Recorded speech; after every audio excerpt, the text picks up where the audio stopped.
பொதுவாக ஒரு பழமொழி இருக்குது, ஆக்க பொறுத்தவனுக்கு ஆற பொறுக்கலன்னு சொல்லுவாங்க. அதாவது சமையல் பண்ணுற வரைக்கும் வெயிட் பண்ணவருக்கு அந்த சமையலை ஆற வரைக்கும் வெயிட் பண்ண முடியல, சூடாகவே சாப்பிட்ணும்னு நினச்சா வாய் சுட்டுக்க வேண்டியதான். அதே போல் தான் கடந்த 2 வருஷமாக 2024 செப்டம்பர்லேருந்து இப்போ 2026 செப்டம்பரே வரப்போகுது இன்னும் ஒரு மாதத்தில். இது வரைக்கும் எந்த ஒரு ப்ராஃபிட்டும் பங்கு சந்தையில் இல்லை. ஈக்விட்டி மார்க்கெட்டில் இருந்த எல்லாத்துக்குமே அடி மேலே அடி, லாஸ் மேலே லாஸ், இந்த மாதிரி தான் கேட்டுகிட்டே இருந்திருப்பீங்க. உங்களோட போர்ட்ஃபோலியோ ப்ளஸுக்கே வந்திருக்காது. கொஞ்சம் எந்திரிச்சவனே தண்ணி தெளித்து திரும்ப அடிப்பாங்க. இந்த மாதிரி தான் அந்த 2 வருஷமாக ஈக்விட்டி மார்க்கெட் டவுன் ட்ரெண்டில் இருக்குது. ஆனால் இப்போ பாசிட்டிவாக மாறுறதுக்கான எல்லா வாய்ப்பும் தெரிஞ்சிட்டு இருக்கு. எஃப்ஐஐ பையிங்கில் திரும்ப வந்திருக்காங்க. கோல்டு சில்வரோட ரேலி முடிஞ்சிருச்சு. அடுத்து ஈக்விட்டி மார்க்கெட் ரொம்ப வேல்யூவேஷன் பெட்டராக இருக்குது. ஸோ அதனோட ரேலி ஸ்டார்ட் ஆக போகுது. அடுத்த சில மாதங்கள்லையோ சில வருடங்களோ திரும்ப நல்ல புல்ரனுக்கு மாறப்போகுது, ப்ராஃபிட் கொடுக்க போகுதுங்கிற சமயத்தில் எல்லாரோட மனநிலையும் எப்படி இருக்குன்னா, ஆளை விட்டால் போதும் சாமி, என்னோட போர்ட்ஃபோலியோ லாபத்துக்கு வருதோ இல்லையோ, நியூட்ரல் வந்தாலே போட்ட காசு எடுத்துகிட்டு ஓடி போயிடலாம் அப்படிங்கிற சுச்சுவேஷனில் நிறைய பங்குதாரர்களோட மனநிலைமை இப்போ இருக்குது.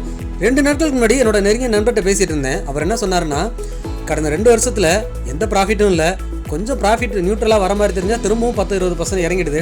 ஸோ இந்த தடவை நியூட்ரலாக வந்தால் எல்லாத்தையும் வித்துடலான்னு பார்க்குறேன் அப்படிங்கிற மாதிரி சொல்லிட்டு இருந்தார். கடந்த 2 வருஷமாக எஃப்ஐஐ ஃபாரின் இன்ஸ்டியூஷன் இன்வெஸ்டர்லாம் விற்றுக்கிட்டே இருந்தாங்க, நம்ம வாங்கிக்கிட்டே இருந்தோம். இப்போ நம்ம இந்திய முதலீட்டாளர்கள்லாம் விற்கிற நிலைமைக்கு வராங்க. இதுக்கு மேலே தேராது, விற்க ஆரம்பிச்சிருவோம் அப்படின்னு நினச்சிட்டாங்கன்னா நம்ம செல் பண்ணுறதெல்லாம் எஃப்ஐஐ பை பண்ண ஆரம்பிப்பாங்க, மார்க்கெட் மேலே போக ஆரம்பிக்கும். அதனோட அறிகுறி தெரிஞ்சிட்ருக்கு. அதாவது அந்த வீடியோவில் பார்க்க போகிறோம். ஏறக்குறைய 12 மாதங்களுக்கு அப்புறம் எஃப்ஐஐ திரும்ப பை பண்ண ஆரம்பிச்சிருக்கிறாங்க. இப்போ பார்த்தீங்கன்னா 2025 ஜூன் மாதம் தான் லாஸ்ட்டாக எஃப்ஐஐ பையிங்கில் இருந்தாங்க. அதுக்கப்புறம் கண்டினியூஸாக 12 மாதமாக செல் பண்ணிட்டு தாங்க இருக்காங்க. இப்போ பார்த்தீங்கன்னா தெரியும், ஜூன் மாதம் 2025 தான் ஒரு 7,000 கோடி லாஸ்ட் மந்த் அவங்க பை பண்ணது. அதுக்கப்புறம் கண்டினியூஸாக இது வரைக்கும் செல்லிங் தான். இப்போ பாருங்கள், ஆகஸ்ட் மாதம் இன்னும் முடியல, ஆனால் 1 வீக்கில் ஏறக்குறைய 2,800 கோடி பையிங்கில் இருக்கிறாங்க. ஸோ இது ஒரு பாசிட்டிவ் நியூஸ். அடுத்து பியூசி பேங்க் செக்டார் வைஸ் பார்த்தீங்கன்னா, பியூசி பேங்க் நம்ம கண்டினியூஸாக பேசிகிட்டு இருக்கிறோம். இந்த 8,000 லெவலில் மல்டிபிள் டைம் சப்போர்ட் எடுத்துருச்சு. இங்கே ஒரு inverter head and shoulder pattern தெரியுது, அதுவும் பிரேக் அவுட்டும் நடந்திருக்கு. அடுத்த பாசிட்டிவ், ஆட்டோ செக்டர் செகண்ட் டைமாக திரும்ப 2024 ஹையை பிரேக் பண்ணி ஒரு புல்லிஷ் கேண்டில் க்ளோஸ் வச்சிருக்காங்க. தொடர்ச்சியாக இது பாசிட்டிவில் போகிறதுக்கான வாய்ப்பு இருக்குது. இது மட்டும் இல்லை, இன்னும் நிறைய பாசிட்டிவ் நியூஸ் இருக்குது. அது என்னென்னு வீடியோவில் பார்ப்போம், மிஸ் பண்ணாமல் பாருங்கள். நான் Govind, AMFI register mutual fund distributor and IRDAயோட சர்டிஃபைடு இன்சூரன்ஸ் அட்வைசர். சூப்பரான புல்லிஸில் பிரேக் அவுட் ஆகிருக்கிறது பப்ளிக் செக்டார் இண்டெக்ஸ், அதாவது பிஎஸ்சி பேங்க் இண்டெக்ஸ். பார்த்தீங்கன்னா போன வாரம் ஒரு ஹெட் அண்ட் ஷோல்டர் பேட்டர்ன் வந்துட்டு பிரேக் அவுட் நடந்திருக்கு. இனிமேல் ஒரு சின்ன ரெசிஸ்டன்ஸ் இருந்தாலுமே இந்த பிரேக் அவுட்டை நம்ம கன்சிடர் பண்ணலாம். இது ஒரு புல்ரனுக்கு ரெடி ஆகுது அப்படிங்கிறத நம்மளால் பார்க்க முடியுது. இந்த 9,000ங்கிறது அடுத்த ரெசிஸ்டன்ஸ் பக்கத்தில் தான் இருக்குது. ஸோ கண்டினியூஸாக இந்த வாரம் 9,000 பிரேக் ஆகிடுச்சுன்னா அடுத்தடுத்த லெவலுக்கு போகிறதுக்கு அதிகமான வாய்ப்பு இருக்குது. பப்ளிக் செக்டார் பேங்க் ரிலேட்டட் ஸ்டாக்ஸில் இந்த வாரமும் இல்லை அடுத்து வரக்கூடிய மாதங்கள்லையும் ஒரு நல்ல ரன் அப் கொடுக்கறதுக்கு வாய்ப்பு இருக்குது. இங்கே பார்த்தீங்கன்னா கண்டினியூஸாக இந்த 8,000 லெவலில் மல்டிபிள் டைம் சப்போர்ட் எடுத்துகிட்டு இருக்குது. 1, இங்கே பார்த்தீங்கன்னா செகண்ட் டைம், திரும்பவும் 3rd டைம், இப்போ 4th டைமாக அதே இடத்த சப்போர்ட் எடுத்து ஒரு நல்ல புல்லிஷ் கேண்டிலோட பிரேக் அவுட்டும் நடந்திருக்கு இந்த டாப்லேருந்து வர ஒரு சைட்வேஸை. ஸோ இதோட அடுத்த ரெசிஸ்டன்ஸ் பார்த்திங்கன்னா இந்த 9,000ங்கிறது ஒரு ரெசிஸ்டன்ஸ் தான். ஸோ அதை ப்ரீவியஸ் ஹை, அந்த ஹையை உடச்சிருச்சுன்னா கன்ஃபார்மாக இங்கேருந்து ஒரு சூப்பரான ரேலி கொடுக்கறதுக்கு ரெடியாக இருக்குது. அடுத்தது ஆட்டோ செக்டர். நம்ம ஆல்ரெடி பேசின மாதிரி ஆல் டைம் ஹை 2024 ஹையை பிரேக் பண்ணி திரும்பவும் புல்லிஸில் க்ளோஸ் வச்சுருக்கிறாங்க. நம்ம இங்கே ஆல்ரெடி பேசியிருந்தோம், லாஸ்ட் இயர் 2025 எண்ட்லேயே அந்த இடத்த பிரேக் பண்ணாங்க. பட் சஸ்டைன் ஆகாமல் அகைன் கீழே வந்து ஒரு ரீடெஸ்ட் கொடுத்துட்டு திரும்பவும் புல் ரன் ஸ்டார்ட் ஆகிருக்கு. இப்போ நம்ம எஃப்ஐ டேட்டா பார்க்கலாம். கடந்த 2025 ஜூன் மாதம் தான் கடைசியாக அவங்க அந்த மாதத்தில் 7,500 கோடி பை பண்ணியிருந்தாங்க. அதுக்கப்புறம் கடந்த 12 மாதமாக கண்டினியூஸ் செல்லிங்க்கு அப்புறம் ஆகஸ்ட் மந்த் ஃபர்ஸ்ட் வீக் முடிஞ்சிருக்கு. இப்போ பையராக வந்திருக்காங்க. அடுத்த வாரத்திலே அவங்க கண்டினியூஸாக பை பண்ணாங்கன்னா இந்த செக்டார் பிரேக் அவுட் ஆன செக்டார்லாம் நம்ம வாட்ச் பண்ணி பார்க்கலாம். ஸோ பிஎஸ்சி பேங்க் இண்டெக்ஸை பொறுத்த வரைக்கும் நல்ல பிரேக் அவுட் நடந்திருக்கு. தொடர்ந்து 9,000 பிரேக் பண்ணால் திரும்பவுமே ஒரு நல்ல ரேலி கொடுக்கறதுக்கு அதிகமான வாய்ப்பு இருக்கிறதா நான் பார்க்குறேன். அதை தொடர்ந்து ஆட்டோ செக்டாரும் பார்த்தீங்கன்னா 2024 ஹையை திரும்ப அகைன் சூப்பரான ஒரு பிரேக் அவுட் நடந்திருக்கு. ஏன்னா லாஸ்ட் டைம் 2025 எண்டில் பிரேக் பண்ணப்போ அவ்வளோவா அந்த பிரேக் அவுட் சஸ்டைன் ஆகலை. திரும்ப அகைன் கீழே வந்து ரீடெஸ்ட் கொடுத்துட்டு தான் இப்போ அகைன் ஏறிட்டு இருக்கு. ஆட்டோ செக்டாரோட ஏர்னிங்ஸுமே பார்த்தீங்கன்னா பெட்டராக இருக்கிறதுனால சில ஸ்டாக்ஸ்லாம் நல்ல ஏற்றத்தோட கடந்த வாரத்தில் வர்த்தகம் நடந்ததை பார்ப்போம். தொடர்ந்து இந்த வாரமும் இல்லை அடுத்த மாதங்களும் புல்லிஸில் போகிறதுக்கான அதிகமான பாசிட்டிவ் இருக்கிறதா நான் பார்க்குறேன் ஆட்டோ செக்டரில். எதனா சின்ன சின்ன கரெக்ஷன் வந்தாலும் அதை ஒரு இன்வெஸ்ட்மெண்ட் ஆப்பர்ச்சுனிட்டியாக யூஸ் பண்ணலாம். ஃபார்மா செக்டர் பொறுத்த வரைக்கும் ஆல்ரெடி 20% ப்ராஃபிட்டில் இருக்கும். நம்ம பாட்டம் இருக்கும்போதே தொடர்ந்து இன்வெஸ்ட் பண்ணோம். நம்ம வீடியோவை பார்க்குறவங்க தொடர்ச்சியாக இன்வெஸ்ட் பண்ணியிருப்பீங்க. நான் எப்பப்போ என்னென்ன இன்வெஸ்ட் பண்ணுறேன்னு என்னோட டெலிகிராம் சேனலில் போஸ்ட் பண்ணிட்டு இருப்பேன். அதை தெரிஞ்சுக்கணும்னா என்னோட டெலிகிராம் சேனல் லிங்க் கொடுக்குறேன், சர்ச் பண்ணி ஜாயின் பண்ணிக்கோங்க. ஃபார்மா செக்டரில் என்னோட முதலீடுகளை ஸ்டில் நான் ஹோல்ட் பண்ணிட்டு இருக்கேன்.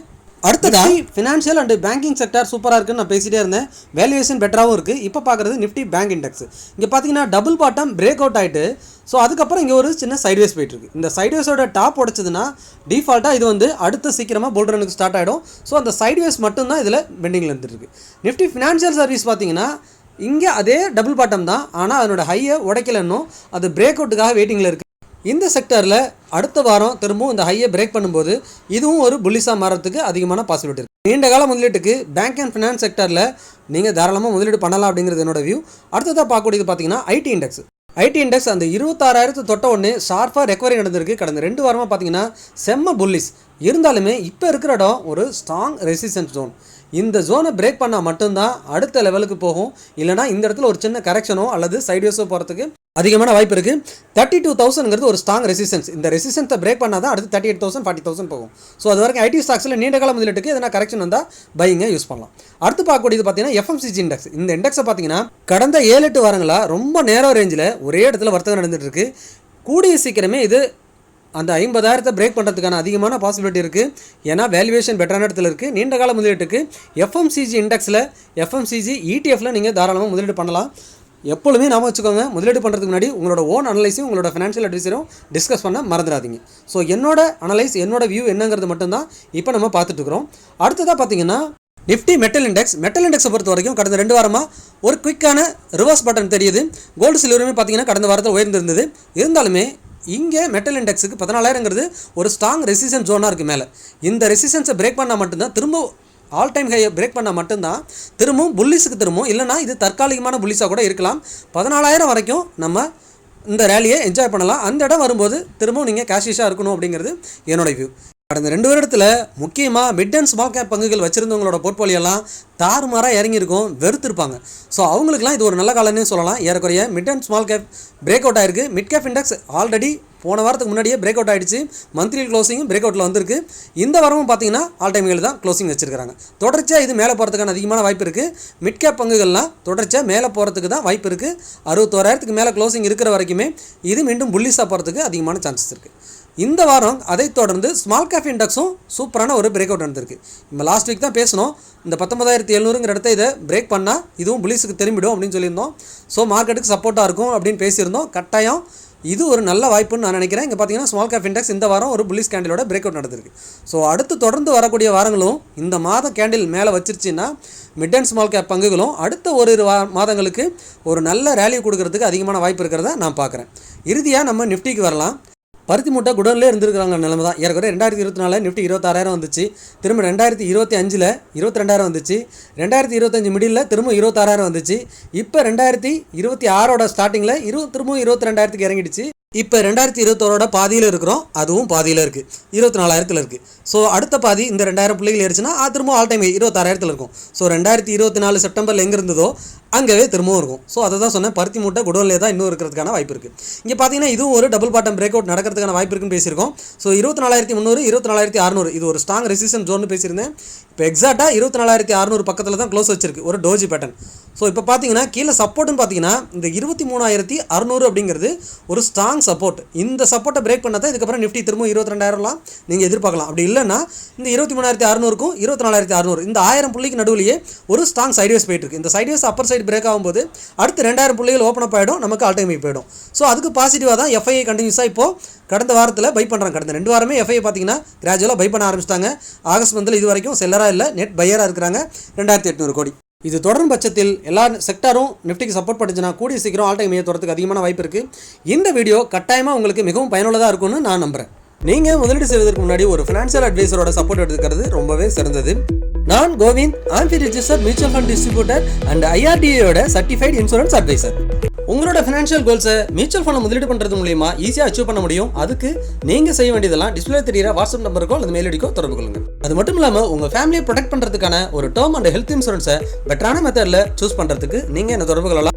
மார்க்கெட் பற்றின ரெகுலர் அப்டேட்டுக்கு மறக்காம டெலிகிராம் சேனல் கொடுக்குறேன், சர்ச் பண்ணி ஜாயின் பண்ணிக்கோங்க. நீங்கள் நம்ம சேனலுக்கு புதுசாக இருந்தீங்கன்னா நம்ம சேனலை சப்ஸ்கிரைப் பண்ணுங்கள். உங்களோட ஃப்ரெண்ட்ஸ் அண்ட் ஃபேமிலிக்கு மறக்காமல் ஷேர் பண்ணி பார்க்க சொல்லுங்கள். மீண்டும் ஒரு நல்ல வீடியோவில் சந்திக்கிறேன். உங்கள் கோவிந்த்.